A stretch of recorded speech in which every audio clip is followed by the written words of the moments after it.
Hello, Internet. This is Daniel with Driving and Dragons, and today I'm going to start off going down a road that leads to one of my favorite soapboxes. It's one that I haven't done in a long time. I've been meaning to since I started this channel, and it's just, like I said, it's one of my favorite whipping boys. One of the most frustrating debates that I see on forums in the Dungeons and Dragons world, because I'm just going to go out and say it.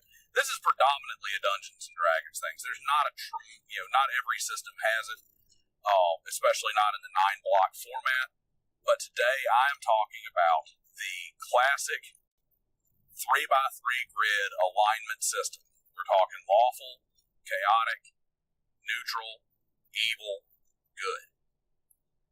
What it means, why it exists, how it's important as a gameplay mechanic, where people get it wrong. But I'm going to start talking all about alignment, and I'm going to start off with a video that's kind of a broad overview. See you on the other side. So what is alignment? Let's talk about that broad overview first. What's very important to understand about the 3x3 alignment block to start things off is you have to understand what the two axes are. They are the moral axis and the ethical axis. The moral axis is good and evil. The ethical axis is lawful and chaotic. And these are static concepts. Alignment is not based on your own perception. Alignment is not based on, it's influenced by your intent, and intent does matter in a way, but it is not driven by intent. And it is black and white. Good and evil are not gray concepts. The alignment system relies on a traditional notion of objective morality. So anybody who comes at you with my morality and your morality, there is no my morality and your morality. There's what's moral and there's what's amoral on that moral axis. And really, the Dungeon Masters is predominantly D&D. Dungeon Masters guides, specialty supplement books like the Book of Vile Darkness, Book of Exalted Deeds, things of that nature, and players' handbooks throughout every edition until you start getting into 4th and 5th, where Wizards of the Coast just really screwed everything up. It's been pretty clearly outlined that good and evil, law and chaos, are objective concepts, not things that are up to personal interpretation, not things that vary person to person. They just aren't. And on the moral side of things, the way it is projected is sacrifice of self for others and sacrifice of others for self. You got to be careful boiling it down to selflessness and selfishness, mainly because the biggest problem you have in the morality debate, or the alignment debate period, is you got this modern atomistic individualist ethos that is this modern concept of personal morality that has developed over the past 30, 40 years or so. Really, you can point back to the 60s as a big part of where it really started to gain root. This concept of, my truth and your truth, my good and your good, my evil and your evil. And it all being personal decisions and personal morality. That's not what this is, and those concepts will lead to alignment being totally pointless. Because at its core, alignment is a guidepost for how your character behaves.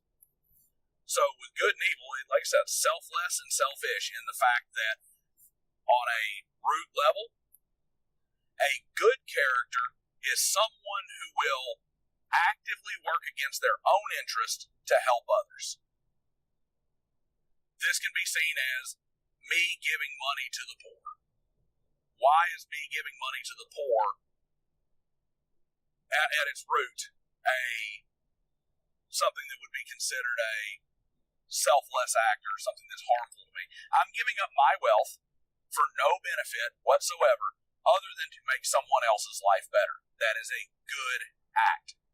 I'm going to do something to better someone else that is not beneficial to me. A neutral character generally is not going to do the wrong thing. They're going to do, depending on which neutral you're talking about, balance. The one that strives for balance is going to do the sacrifice and then balance it out with the no sacrifice. Or they're going to say, I'm only going to do something that keeps everybody on the level playing field. However, the neutral person in the classic sense, which is I'm not concerned with it, they may do something that's good for somebody else if it doesn't put them out too much. But then again, they may also do something that's harmful to somebody else because it benefits them. They're not, at a small level, they'll be both good and evil, more or less in balance. 99% of people are going to be morally neutral. When it comes time to make the sacrifice to do what's good, they won't do it. But they're not going to, go out of their way to hurt somebody else just for their own personal gain. That brings us to evil. Evil on that moral axis is exactly that. It is a level of selfishness. And that selfishness manifests itself in the statement, I will harm others purely for my own gain.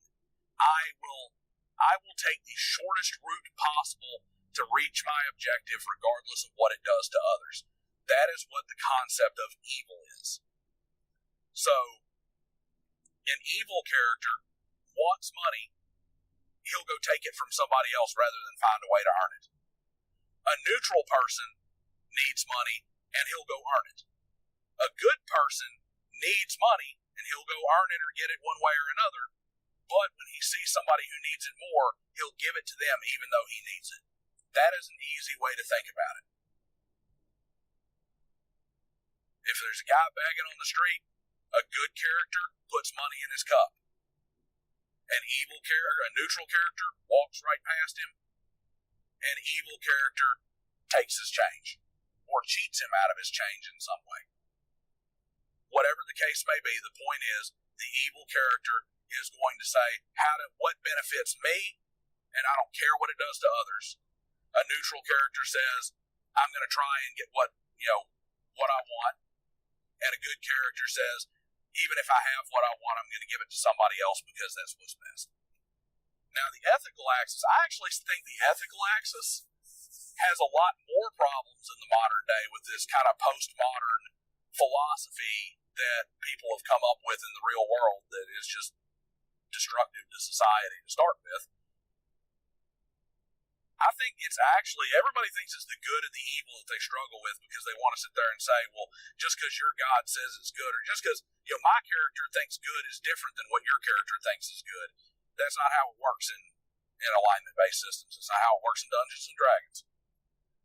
And everybody thinks that's the struggle. But to be honest, that argument happens more because it's the one that people are more comfortable with. They avoid the ethical argument because I'm just going to go out and say it. Ethics is almost a dead concept in modern ethos. You're a modern average person. I mean, they don't even understand what ethics is. They misunderstand it on a regular basis. An ethical person is somebody who's not going to take shortcuts. An ethical person is somebody who's going to do the right things the right way and who sees value in those systems. That is essentially what a lawful character is. A lawful character is somebody who puts stock and value in the systems themselves, in structures of power, in codes, in word. That does not mean that they blindly follow the rules, necessarily, but it means that that those systems matter. And a lawful character, those systems matter more than other things. A lawful character is not going to break their word. Not unless they absolutely have to or they're forced to. And even if they do break their word, they're going to seek to make amends for it, whether those amends are required or not. So let's take that back to the good and evil side real quick. A good character tries to help somebody else at the detriment to themselves. But if a good character, it's not good that makes you go pay a penance to somebody you've wronged that you got away with. You do something, the courts rule in your favor, it harms somebody else. You don't do any, you could go do something to help them. All right? A lawful character may do that too. So wait a minute, it's a lawful character. The law ruled in their favor. What about the systems? Well, a lawful character is going to follow a code of honor and a code of structures. And just because the system fails from time to time doesn't stop them from behaving in the way it's supposed to. It is an ethical obligation to go pay a penance for somebody you say accidentally wronged. That's not about good and evil. That's about law and chaos. All right? A lawful character also, once again, it is not ethical. Does not matter what the cause is. It is not ethical for me to take something that belongs to somebody else. That is an ethical violation. I cannot rob from the rich and give to the poor, because I am still robbing from the rich, and that is an ethical violation.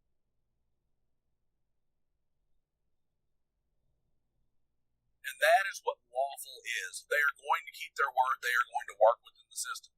A lawful evil character is somebody who is going to go into the system and use it to their advantage. They're going to manipulate it. They're going to take every shortcut, but they rely on the system itself. They're going to push for things that hurt others to benefit themselves. For instance, they're going to push for laws that benefit them personally but hurt others. They're going to put people in power that benefit them personally, even if they're not good at the job. They're going to practice nepotism and that sort of thing that is harmful to the rest of the society. Chaotic, on the other hand, is more about freedom. And what it comes down to is, it's not a chaotic individual just can do whatever they want to.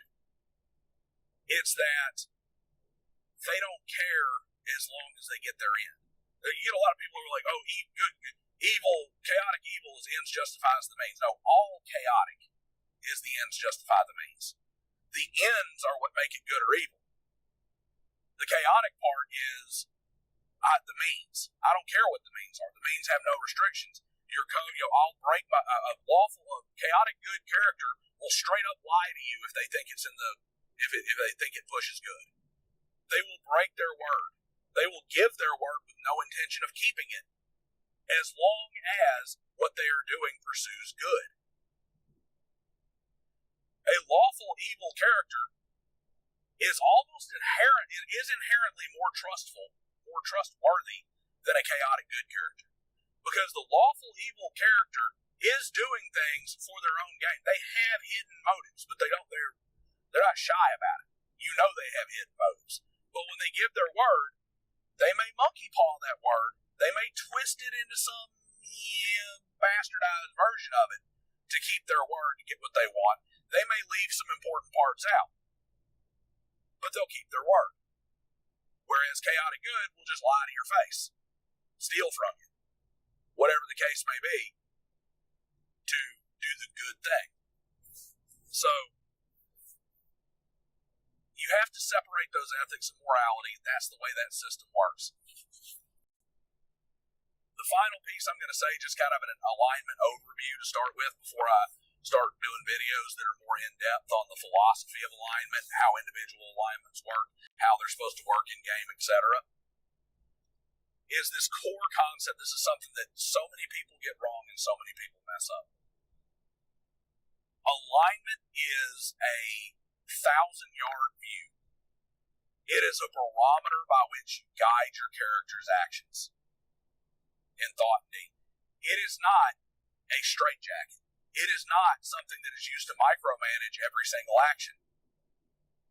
You can have a good character who has a greedy streak, who maybe won't, say, give to the poor, make that sacrifice, because that sacrifice is too much for them, because they have a greedy streak. It doesn't make them not good.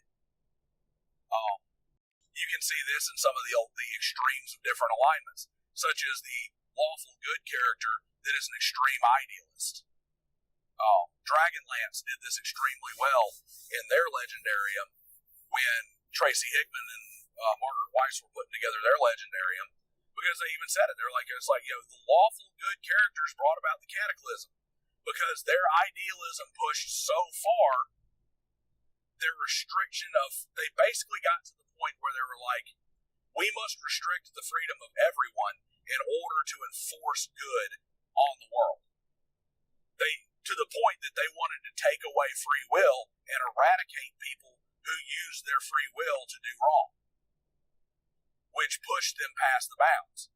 At the end of the day, they were still good. They were just so hyper-idealized that their pursuit of good led to them doing things that were evil to good character, to otherwise characters that weren't good enough.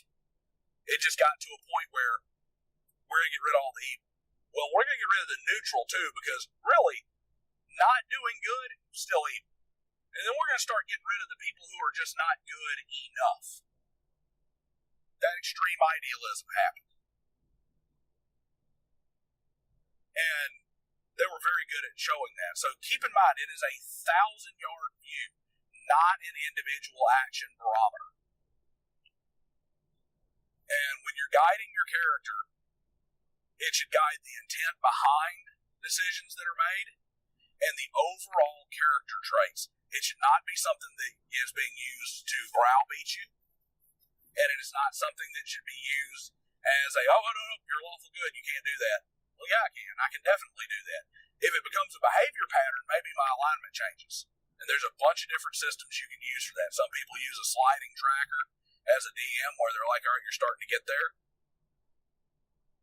Some people use a different thing, but just like anything else, like it's not a cloak you take on and off. It's not like, oh, you did this, now you're neutral. It's something that happens over time. So I use a sliding tracker. You're starting to get further away from lawful good, closer to neutral good, or you're starting to get away from lawful good to lawful neutral, or maybe you're starting to creep more towards true neutral. It's not going to be a one-time thing. It's not going to be a one-act thing. Unless you can have a character that loses their alignment, so to speak, especially if they're a alignment-based class, and they do something egregious. And you should also have those discussions as a game master with your player if they do something that is radically out of line with their alignment. And I mean egregiously out of alignment. There needs to be a discussion. It's like, hey, why are you doing this? No, this is not taking away player agency. Your character fits within this moral structure and this ethical structure. And it's one thing to be on the borderline between chaotic good and true neutral, because you're down there in the corner of the box. You're just a little bit good and a little bit chaotic, but you're almost neutral. It's one thing for you to be there and to do some neutral stuff and some not very good stuff. It's another thing for you to be there and then to go just wipe out a village for no reason and start killing babies. Doing something so heinously and objectively evil that it doesn't make sense. So, remember that. 1,000-yard view. Overall arc of the character. That's where alignment comes into place, because it is there to guide decisions. And if it's used this way, it works just fine in any system. It is a great starting point to start fleshing out your character and their personality if it's used properly. And understanding that it has to be black and white. It can't be my ethics and your ethics. It can't be my morality and your morality. It is the morality and the ethics. That's all there is to it. Understanding that, you can use alignment a lot better in your games. Tell me what you think down in the comment section below. I'm going to get into this, some more details on alignment and things of that nature as we move forward. But this is just kind of a primer to explain what alignment is and how it's supposed to work and the concept and philosophy behind it. If you disagree with me, let me know down in the comment section below, and I'll see you guys next time.